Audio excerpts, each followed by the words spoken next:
Are you struggling to find a niche as a virtual assistant? Many new VAs feel overwhelmed by the idea of niching down. The good news is that specializing can actually increase your value, making you more appealing to clients. In this tutorial, we'll go through a practical framework to help you pick a profitable VA niche. The end goal is to find a niche that aligns with your skills, meets client needs, and offers fair compensation.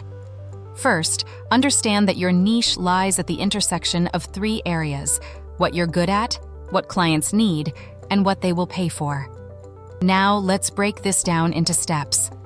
Start by assessing your skills. Identify what you're already good at or can quickly learn. Next, research specific client needs. Dive into industries that frequently hire VAs, such as real estate, coaching, e-commerce, health, and legal services. Then, determine the payment potential. Explore what others are charging in your selected niche.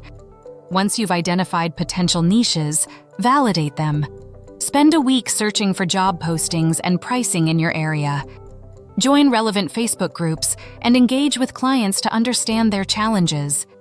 If you've entered a niche without prior experience, spend a short period learning the basics. Understand the tools and pain points in that field. Avoid common mistakes. Choose a niche not just based on potential profit, but one that you will enjoy working in long term. Remember, the key is sustainability. To sum up, find your niche by merging your skills, client needs, and compensation potential. Validate your choice through research and be sure it's a field you're passionate about. Now, go apply what you've learned and start the journey toward landing your first client. And don't forget to grab the VA Starter Kit for just $27. It's your shortcut to securing your first paying client.